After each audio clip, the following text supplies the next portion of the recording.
At night, when the other engines are tucked away in their sheds, you can still hear the faraway call of an engine's whistle and the clickety-clack of train wheels turning.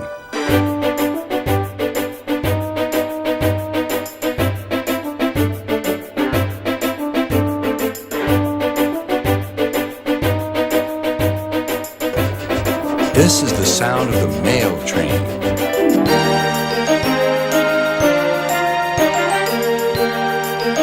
One train is pulled by Thomas and the other by Percy, as the loads are too heavy for one engine to do the work alone. The mail is loaded into freight cars at the harbor, and the engines pull their trains through the silent stations, delivering their precious loads.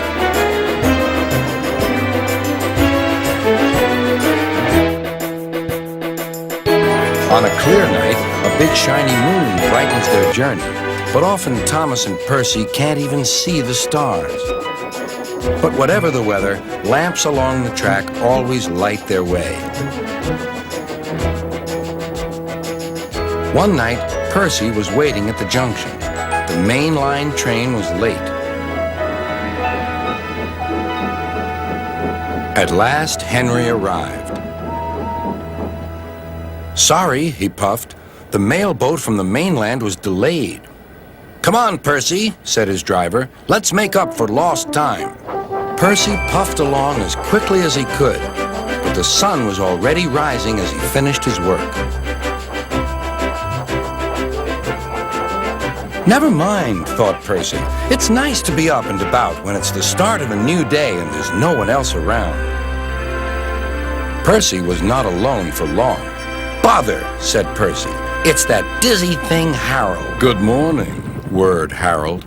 "I always said railways were out of date, but you're so slow with the mail. You should give everyone their stamps back." Percy was too tired to explain. "Bird brain," he muttered. "Good morning, Percy," called Duck. "You're up early this morning." "No, you're wrong," sighed Percy. "I'm back, tired and late." He rolled into the shed and fell asleep almost before his buffers touched the bar.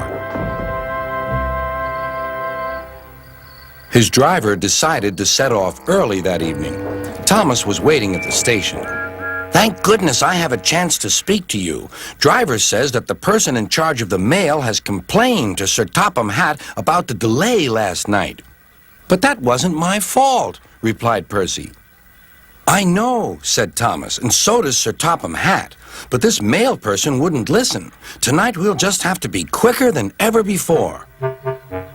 The engines were just leaving when they heard a familiar buzzing. "I say, you two, there's news flying about." "Where?" puffed Percy crossly. "All over the place. They're going to scrap the mail train and use me instead. Wings work wonders, you know. Always." "Rubbish," huffed Thomas. That night, everything ran like clockwork.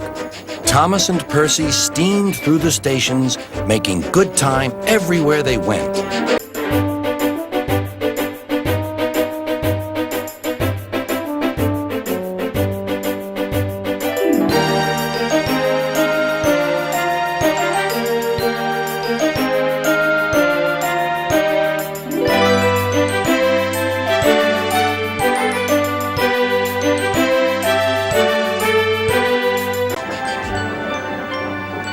At a station, Thomas noticed a man looking cold and worried. He had missed his train home. "We can give you a ride," said Thomas's driver, "but it will be rather uncomfortable." "Thank you," said the man. "Anything's better than sitting here."